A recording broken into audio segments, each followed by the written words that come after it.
peux te ramener rapidement sur une question sur les produits? Je pense que c'est important et intéressant. J'imagine que tu prends pas toutes les mêmes doses toute l'année, peut-être que même à certains moments tu es peut-être même off.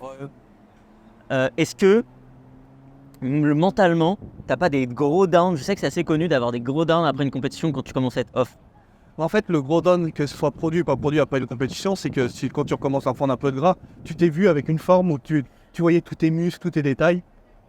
Et du coup, quand tu reparais plus gras, tu parais moins musclé. Mais au-delà de ça, j'ai l'impression qu'il y a beaucoup de bodybuilders qui en parlaient, ou quand ça commence un peu à se libérer la parole là-dessus, de la dépression qui vient par la baisse de la testo. Est-ce que c'est un truc réel? Je pense que oui, ça peut.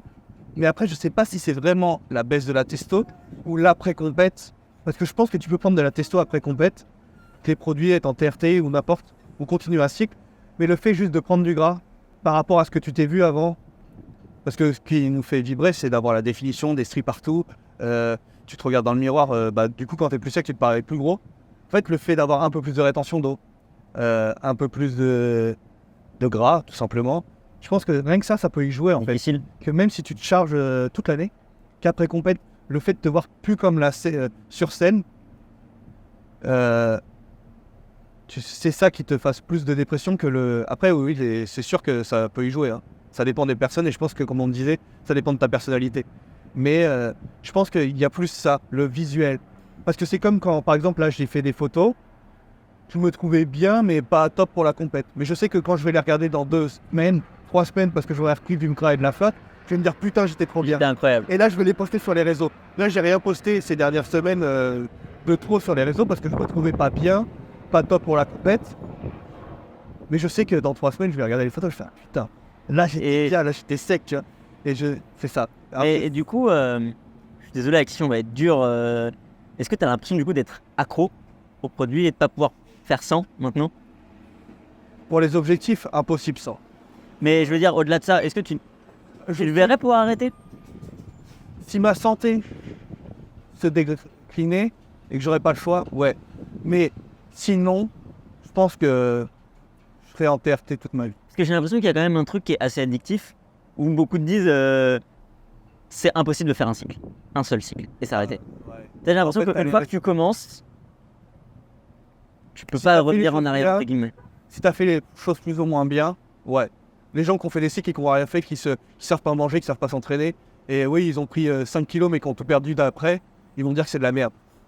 Mais les gens qui font ça bien et qui perdent pas beaucoup de muscles après parce qu'ils ont fait ça bien, ouais. Mais les gens qui prennent 10 kilos et qui les perdent parce qu'après ils arrêtent tout, ils arrêtent la salle et tout, eux ils peuvent faire qu'un cycle et se dire ah c'est de la merde, ça marche pas, c'est juste de l'air. Mais si tu t'entraînes toute l'année, tu fais un cycle, tu prends 1-2 kilos propres, t'arrêtes, tu perds 500 grammes, 1 kilo parce que tu perds du glycogène, tu perds du volume et que tu reprends, etc. Ouais, ça c'est addictif. Mais je pense que tu sais, t'as beaucoup de gens dans la salle qui disent ah moi j'en ai pris, j'ai tout arrêté, ça marche pas, j'ai pris 10 kilos, j'ai fait, il a tout arrêté, tu vois. Ils ont fait ça pour l'été. Et ceux-là, eux, ils arrivent à arrêter. Mais quand t'es dedans et que t'as vu ou que certaines choses, ça modifie vraiment ton comportement, ta vie de tous les jours, à part que c'est chiant de se piquer, que c'est vraiment, tu te dis, oh, fais chier, c'est aujourd'hui. Les premières fois. Mais en plus, tu vas te sentir un peu junkie les premières fois, non? Non, les premières fois, t'es content. Enfin, moi, je sais pas, c'était le truc, l'interdit, le truc qui va te faire évoluer. Tu te dis, ah, c'est aujourd'hui, vas-y, t'es trop fier. Et puis maintenant, c'est putain, c'est aujourd'hui. Ça casse collectif. Mais tu sais que tu dois le faire pour la compète. Mais est-ce que ça t'a vraiment changé tes sensations d'entraînement? Je sais qu'il y a un truc où je parle avec pas mal de monde et il y a des gens qui me disent écoute, c'est plus pareil. De s'entraîner, tu t'ouvres les portes et là d'un coup la congestion, l'excitation de l'entraînement, surtout le visuel. Enfin moi du coup, sur ma personnalité, je cherche le pump, j'adore le vide. C'est mon visuel qui m'apporte plus que mes performances poussées. J'ai dû faire un 180 au bench, tu vois, mais c'est pas ça qui m'anime. Ouais. Je vais pas recommencer à faire du lourd. Maintenant j'ai peur de me blesser, certes, mais ça n'a jamais été ça qui des performances. J'ai jamais regardé le poids que je mettais sur les machines en fait. Je le fais pour me surcharger progressivement, mais c'est pas ça qui me fait. C'est vraiment mon physique, que j'ai bien travaillé, que je vois que mon dos est congestionné de partout, que les zones que je voulais travailler ont travaillé, C'est ça qui m'anime. Donc du coup, moi, c'est plus le visuel avec les produits qui, quand je suis off, là, moins de congestion, moins de veine. Moins d'envie d'aller à la salle? Non, parce que même des fois, Non. ton produit, t'as moins d'envie. Ok. Il y a des moments où, c'est comme tout, t'as pas envie. Tu sais pas pourquoi. Tu te vois mal. Tu te dis, putain, pourquoi je fais ça? T'as l'impression de pas Parce que évoluer. je trouve qu'il y a quand même une glorification dans l'inconscient collectif de se dire t'es toi en tout le temps happy et tout le temps. Je sais pas si tu l'as déjà entendu ce discours-là. Ouais, mais Peut-être de se dire le mec il prend des produits, il rentre dans la salle et c'est le king. Il se sent bien, il se sent lumineux. ça dépend de ta mentalité. C'est comme tout. Je pense que ces gens-là, c'est plus des gens qui. Tu vois, c'est intéressant parce que ce discours-là, je pense que c'est important de le dire, je l'ai pratiquement jamais entendu dire que non, c'est pas forcément vrai. Non, t'as des moods et comme c'est hormonal, ça dépend de tes hormones déjà de base.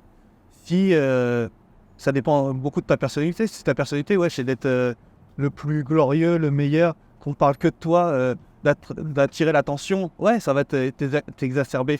Et après, oui, ce sport attire beaucoup ce genre de personnes parce qu'ils ont ce besoin d'être glorifiés, d'être le meilleur, d'être le plus vu, etc. Mais après, tu as d'autres personnes où j'ai jamais cherché de reconnaissance dans ce que je fais, où j'ai un problème, je trouve que c'est jamais assez bien ce que je fais. J'étais pompier, militaire, mais j'ai beau avoir fait des missions, sauvé des gens quand j'étais pompier, etc. J'ai jamais cherché le merci. Et je me suis dit comment j'aurais pu faire mieux. Parce que c'est un problème, je cherche toujours. Comment dire? J'ai toujours besoin. En fait, dans ma vie, on m'a toujours dit que c'était jamais assez bien. Et j'ai ce problème-là. Et du coup, en fait, c'est toujours ça. Donc, c'est pas quand je vais à la salle que je me dis je suis le meilleur. En fait, t'es resté toi-même. Ouais.